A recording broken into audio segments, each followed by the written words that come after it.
अरे वाह! नमस्ते मेरे प्यारे संजना टीवी के परिवार। कैसे हैं दोस्तों?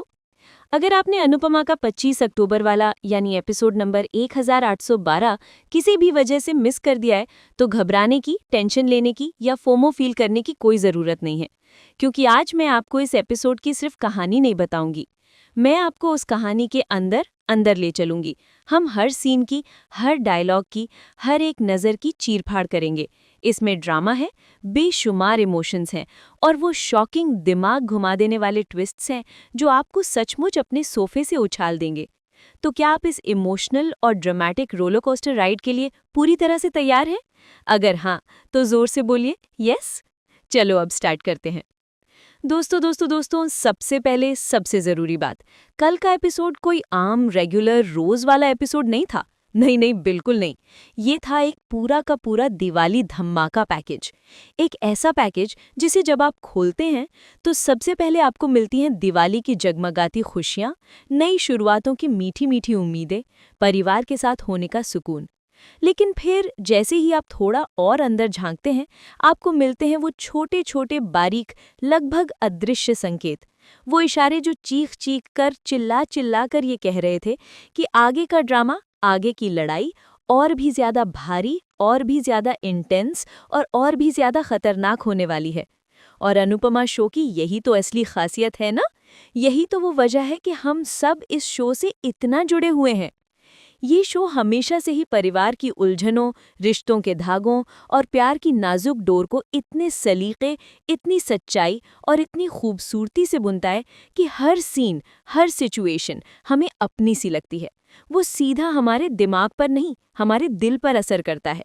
और कल का ये एपिसोड तो खास तौर पर एक इमोशनल रोलर कोस्टर था। एक ऐसी यात्रा जिसने हमें एक ही घंटे में हंसाया, रुलाया, गुस्सा दिलाया और सबसे ज़रूरी, सोचने पर मजबूर कर दिया। तो क्या आप इस इमोशनल और ड्रामेटिक रोलर कोस्टर राइड के लिए पूरी तरह से तैयार हैं? अगर हाँ, तो जोर से बोलिए यस।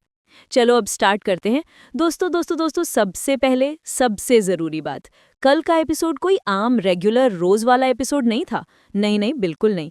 ये था एक पूरा का पूरा दिवाली धमाका पैकेज। एक ऐसा पैकेज जिसे जब आप खोलते हैं तो सबसे पहले आपको मिलती हैं दिवाली की जगमगाती खुशियाँ, नई शुरुआतों की मीठी मीठी उम्मीदें, परिवार के साथ होने का सुकून। लेकिन फिर जैसे ही आप थोड़ा और अंदर झांकते हैं, आपको मिलते हैं वो छोटे छोटे बारीक, लगभग अदृश्य संकेत। वो इशारे जो चीख चीख कर, चिल्ला चिल्ला कर ये कह रहे थे कि आगे का ड्रामा, आगे की लड़ाई और भी ज्यादा भारी, और भी ज्यादा इंटेंस और भी ज्यादा खतरनाक होने वाली है। और अनुपमा शो की यही तो असली खासियत है ना। यही तो वो वजह है कि हम सब इस शो से इतना जुड़े हुए हैं। ये शो हमेशा से ही परिवार की उलझनों, रिश्तों के धागों और प्यार की नाजुक डोर को इतने सलीके, इतनी सच्चाई और इतनी खूबसूरती से बुनता है कि हर सीन, हर सिचुएशन हमें अपनी सी लगती है। वो सीधा हमारे दिमाग पर नहीं, हमारे दिल पर असर करता है। और कल का ये एपिसोड तो खास तौर पर एक इमोशनल रोलर कोस्टर था। एक ऐसी यात्रा जिसने हमें एक ही घंटे में हंसाया, रुलाया, गुस्सा दिलाया और सबसे ज़रूरी, सोचने पर मजबूर कर दिया। तो चलिए आप बिना एक भी सेकंड बर्बाद किए बिल्कुल बिगिनिंग से, पहले सीन के पहले सेकंड से शुरू करते हैं। मैं आपको हर किरदार के मन के अंदर ले जाऊंगी। हम उनके डायलॉग्स के पीछे छिपे मतलब को समझेंगे और हर सीन का पोस्टमार्टम करेंगे, लेकिन मेरे खास आपके अपने संजना स्टाइल में, जिसमें होगा थोड़ा सा मजाक, थोड़ा गहरा वाला एनालिसिस और ढेर सारी मतलब खत्म ना होने वाली एनर्जी। एपिसोड का पोस्टमार्टम, एक अल्ट्रा डिटेल्ड विश्लेषण। एपिसोड की सुबह का पहला सीन खुलता है हमारी सबकी प्यारी अनुपमा और उसकी बेस्ट फ्रेंड फॉरएवर, उसकी हिम्मत, उसकी ताकत देविका के साथ। और उनके इस खूबसूरत फ्रेम को पूरा कर रही है एक छोटी सी प्यारी सी मासूम सी गुड़िया जया। वो क्यूट सा बच्चा जिसे स्क्रीन पर देखते ही हमारे चेहरे पर अपने आप एक बड़ी वाली स्माइल आ जाती है। माहौल को विजुअलाइज करने की कोशिश कीजिए। सुबह की नरम सुनहरी धूप खिड़की के पर्दों से छनकर अंदर आ रही है। कमरे में एक पॉजिटिव, एक शांत सी ऊर्जा फैला रही है। अनुपमा के चेहरे पर एक माँ वाली ममता और एक अजीब सा सुकून है। वो बस जया को खेलते हुए देख रही है, जैसे दुनिया की सारी चिंताएं भूल गई हों। वो बहुत ही प्यार से जया से पूछती है, जया, तू क्या कर रही है बेटा? और दोस्तों, उस बच्ची का जवाब सुनकर तो मैं सच में लिटरली अपनी चेयर से गिरते गिरते बची। वो अपनी प्यारी सी डॉल की तरफ इशारा करके इतनी मासूमियत से कहती है, अनूप मम्मा, आंटी, आप अपनी बीएफएफ के साथ बैठी हो ना, तो मैं भी अपनी बीएफएफ के साथ खेल रही हूँ। अरे यार, कितना कितना ज़्यादा क्यूट, कितना ज़्यादा दिल पिघला देने वाला मोमेंट था ये। आजकल के बच्चे भी कितने स्मार्ट, कितने प्यारे हो गए हैं ना। बीएफएफ का कॉन्सेप्ट उन्हें भी पता है। लेकिन दोस्तों, जैसा कि अनुपमा शो की रीत है, इस मीठी सी क्यूटनेस और मासूमियत की चाशनी के पीछे एक बहुत ही गहरी, बहुत ही इमोशनल, दिल को छू लेने वाली कहानी छिपी हुई थी।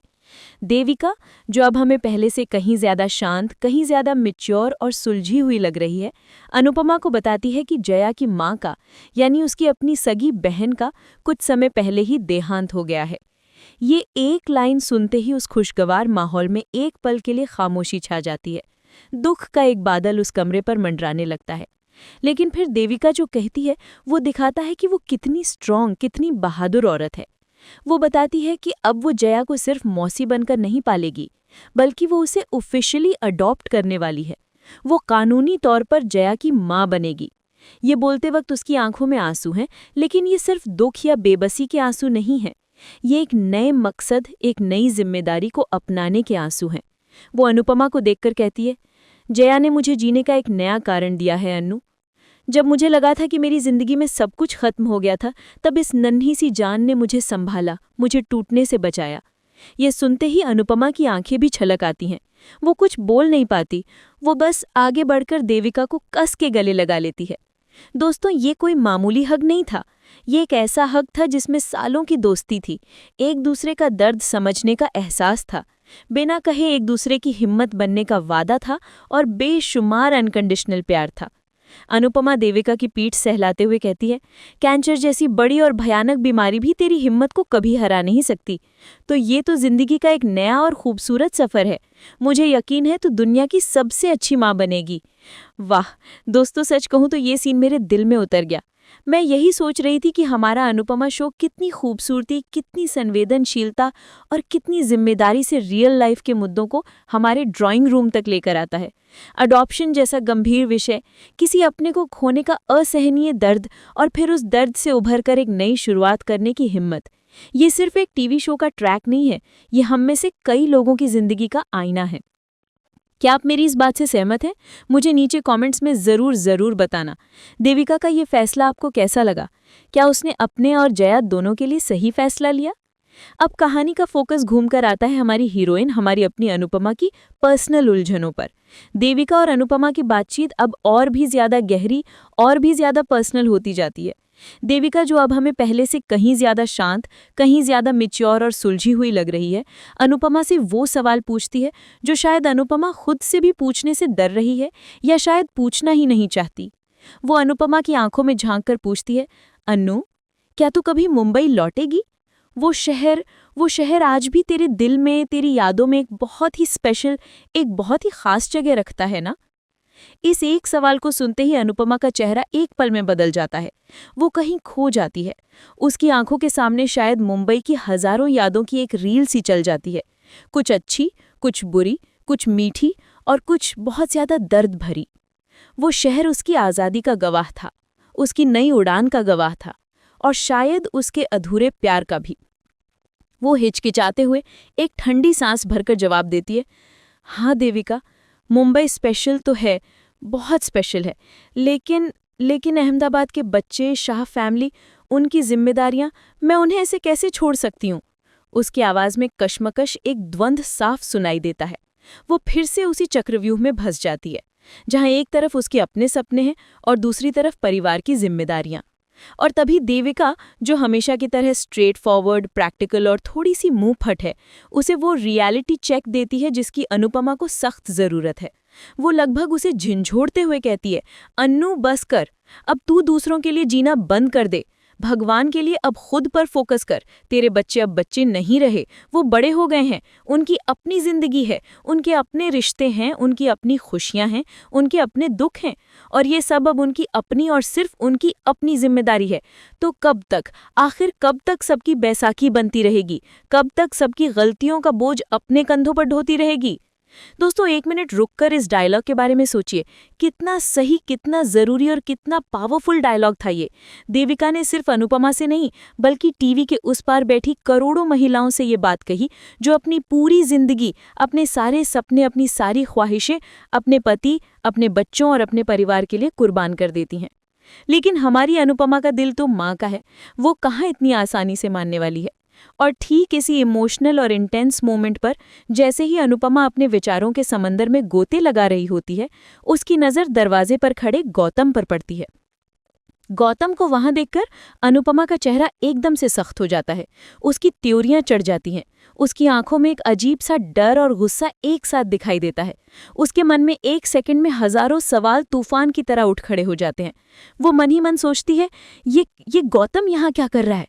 इस घर में कहीं मेरे परिवार को, मेरे बच्चों को इससे कोई खतरा तो नहीं है? ये यहाँ क्यों आया है? देविका उसकी घबराहट को, उसके चेहरे की शिकन को तुरंत। मुझे लगता है कि वसुंधरा भी कहीं न कहीं गौतम के बारे में जानती है, लेकिन शायद वो किसी वजह से चुप है। हो सकता है कि गौतम ने उसे धमकी दी हो, या हो सकता है कि वसुंधरा के अपने कुछ राज हों जो वो छिपाना चाहती हो। ये तो वक्त ही बताएगा। आप लोग क्या सोचते हैं? वसुंधरा क्या छिपा रही है? क्या गौतम का कोठारी परिवार से कोई पुराना रिश्ता है? अपनी थ्योरीज मुझे कमेंट्स में ज़रूर बताना।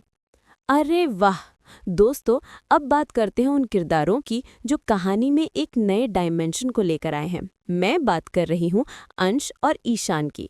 अंश, जो अपनी दादी से मिली निराशा और अपनी बहन मही को गौतम के करीब देखकर अब पूरी तरह से नेगेटिव होता जा रहा है। उसके मन में गौतम के लिए नफरत और बदला लेने की भावना इतनी बढ़ गई है कि वो किसी भी हद तक जा सकता है। हम देखते हैं कि अंश गौतम को नुकसान पहुंचाने के लिए किसी भी हद तक जाने को तैयार है। हो सकता है वो गौतम पर हमला करवाए या उसके खिलाफ कोई झूठा केस बना दे, जिससे मही और उसके रिश्ते में भी दरार आ जाए। यहाँ एक भाई बहन का बड़ा टकराव देखने को मिलेगा। ये अंश का एक विलेन टर्न है दोस्तों। वो अब पहले जैसा सीधा साधा लड़का नहीं रहा। वो अब गुस्से और प्रतिशोध की आग में जल रहा है, और ये आग सिर्फ गौतम को ही नहीं, बल्कि शाह और कोठारी दोनों परिवारों को जला सकती है। अब बात करते हैं ईशान की। ईशान का ये जो सीक्रेट बॉयफ्रेंड राजा है, वो कोई और नहीं बल्कि कोठारी परिवार का ही कोई दुश्मन निकलेगा।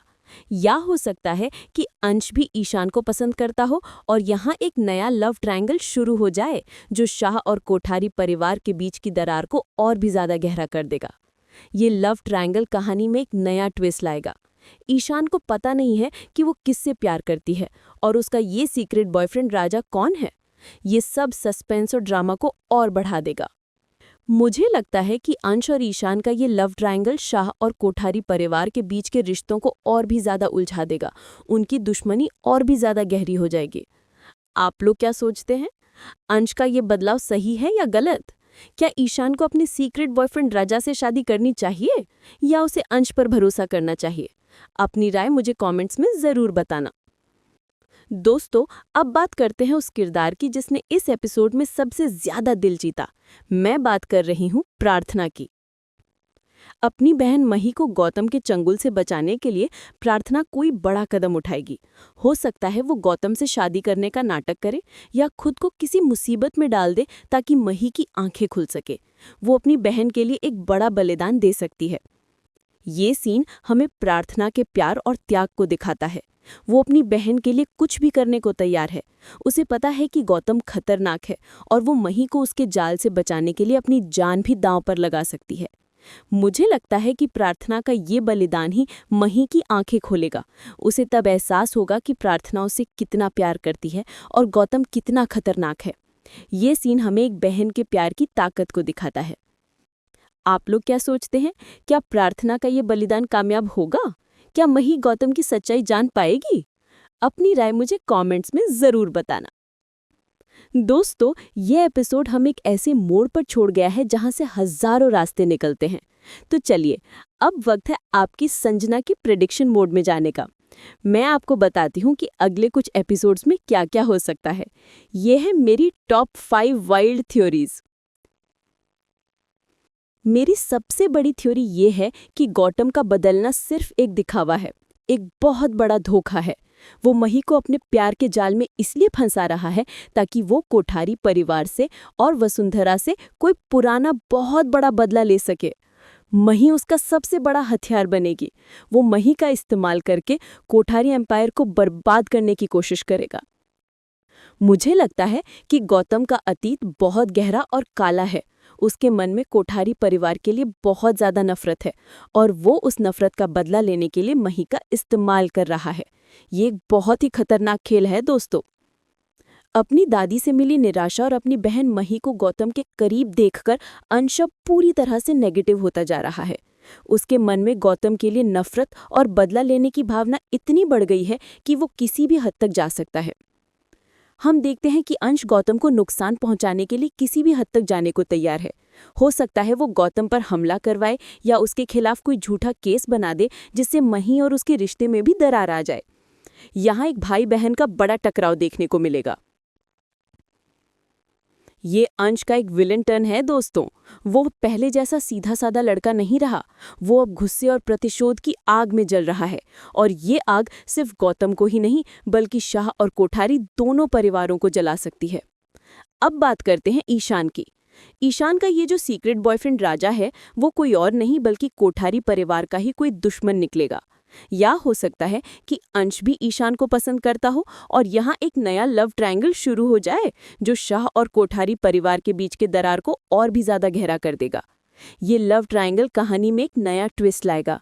ईशान को पता नहीं है कि वो किससे प्यार करती है और उसका ये सीक्रेट बॉयफ्रेंड राजा कौन है। ये सब सस्पेंस और ड्रामा को और बढ़ा देगा। मुझे लगता है कि अंश और ईशान का ये लव ट्रायंगल शाह और कोठारी परिवार के बीच के रिश्तों को और भी ज्यादा उलझा देगा। उनकी दुश्मनी और भी ज्यादा गहरी हो जाएगी। आप लोग क्या सोचते हैं? अंश का ये बदलाव सही है या गलत? क्या ईशान को अपने सीक्रेट बॉयफ्रेंड राजा से शादी करनी चाहिए या उसे अंश पर भरोसा करना चाहिए? अपनी राय मुझे कमेंट्स में जरूर बताना। अपनी बहन मही को गौतम के चंगुल से बचाने के लिए प्रार्थना कोई बड़ा कदम उठाएगी। हो सकता है वो गौतम से शादी करने का नाटक करे या खुद को किसी मुसीबत में डाल दे ताकि मही की आंखें खुल सके। वो अपनी बहन के लिए एक बड़ा बलिदान दे सकती है। ये सीन हमें प्रार्थना के प्यार और त्याग को दिखाता है। वो अपनी बहन के लिए कुछ भी करने को तैयार है। उसे पता है कि गौतम खतरनाक है और वो मही को उसके जाल से बचाने के लिए अपनी जान भी दांव पर लगा सकती है। मुझे लगता है कि प्रार्थना का ये बलिदान ही मही की आंखें खोलेगा। उसे तब एहसास होगा कि प्रार्थना उससे कितना प्यार करती है और गौतम कितना खतरनाक है। ये सीन हमें एक बहन के प्यार की ताकत को दिखाता है। आप लोग क्या सोचते हैं? क्या प्रार्थना का ये बलिदान कामयाब होगा? क्या मही गौतम की सच्चाई जान पाएगी? अपनी राय मुझे कमेंट्स में जरूर बताना। दोस्तों, ये एपिसोड हमें एक ऐसे मोड़ पर छोड़ गया है जहां से हजारों रास्ते निकलते हैं। तो चलिए, अब वक्त है आपकी संजना के प्रिडिक्शन मोड में जाने का। मैं आपको बताती हूँ कि अगले कुछ एपिसोड्स में क्या क्या हो सकता है। ये है मेरी टॉप 5 वाइल्ड थ्योरीज। मेरी सबसे बड़ी थ्योरी ये है कि गौतम का बदलना सिर्फ एक दिखावा है, एक बहुत बड़ा धोखा है। वो मही को अपने प्यार के जाल में इसलिए फंसा रहा है ताकि वो कोठारी परिवार से और वसुंधरा से कोई पुराना बहुत बड़ा बदला ले सके। मही उसका सबसे बड़ा हथियार बनेगी। वो मही का इस्तेमाल करके कोठारी एम्पायर को बर्बाद करने की कोशिश करेगा। मुझे लगता है कि गौतम का अतीत बहुत गहरा और काला है। उसके मन में कोठारी परिवार के लिए बहुत ज्यादा नफरत है और वो उस नफरत का बदला लेने के लिए मही का इस्तेमाल कर रहा है। ये बहुत ही खतरनाक खेल है दोस्तों। अपनी दादी से मिली निराशा और अपनी बहन को गौतम के करीब देखकर अंश अब पूरी तरह से नेगेटिव होता जा रहा है। उसके मन में गौतम के लिए नफरत और बदला लेने की भावना इतनी बढ़ गई है कि वो किसी भी हद तक जा सकता है। हो सकता है वो गौतम पर हमला करवाए या उसके खिलाफ कोई झूठा केस बना दे जिससे मही और उसके रिश्ते में भी दरार आ जाए। यहाँ एक भाई बहन का बड़ा टकराव देखने को मिलेगा। ये अंश का एक विलन टर्न है दोस्तों। वो अब पहले जैसा सीधा साधा लड़का नहीं रहा। वो अब गुस्से और प्रतिशोध की आग में जल रहा है और ये आग सिर्फ गौतम को ही नहीं बल्कि शाह और कोठारी दोनों परिवारों को जला सकती है। अब बात करते हैं ईशान की। ईशान का ये जो सीक्रेट बॉयफ्रेंड राजा है वो कोई और नहीं बल्कि कोठारी परिवार का ही कोई दुश्मन निकलेगा। या हो सकता है कि अंश भी ईशान को पसंद करता हो और यहाँ एक नया लव ट्रायंगल शुरू हो जाए जो शाह और कोठारी परिवार के बीच की दरार को और भी ज्यादा गहरा कर देगा। ये लव ट्रायंगल कहानी में एक नया ट्विस्ट लाएगा। ईशान को पता नहीं है कि वो किससे प्यार करती है और उसका ये सीक्रेट बॉयफ्रेंड राजा कौन है। ये सब सस्पेंस और ड्रामा को और बढ़ा देगा।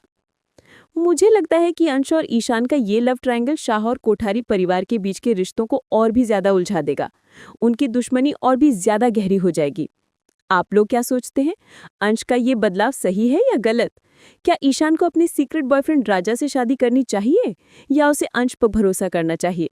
अपनी राय मुझे कमेंट्स में जरूर बताना। अपनी बहन मही को गौतम के चंगुल से बचाने के लिए प्रार्थना कोई बड़ा कदम उठाएगी। हो सकता है वो गौतम से शादी करने का नाटक करे या खुद को किसी मुसीबत में डाल दे ताकि मही की आंखें खुल सकें। वो अपनी बहन के लिए एक बड़ा बलिदान दे सकती है। ये सीन हमें प्रार्थना के प्यार और त्याग को दिखाता है। वो अपनी बहन के लिए कुछ भी करने को तैयार है। उसे पता है कि गौतम खतरनाक है और वो मही को उसके जाल से बचाने के लिए अपनी जान भी दांव पर लगा सकती है। मुझे लगता है कि प्रार्थना का ये बलिदान ही मही की आंखें खोलेगा। उसे तब एहसास होगा कि प्रार्थना उसे कितना प्यार करती है और गौतम कितना खतरनाक है। ये सीन हमें एक बहन के प्यार की ताकत को दिखाता है। आप लोग क्या सोचते हैं? क्या प्रार्थना का ये बलिदान कामयाब होगा? क्या मही गौतम की सच्चाई जान पाएगी? अपनी राय मुझे कमेंट्स में जरूर बताना। दोस्तों, ये थी अनुपमा के 25 अक्टूबर 2025 के महा एपिसोड की पूरी डिटेल्ड और अल्ट्रा एक्सपैंडेड कहानी।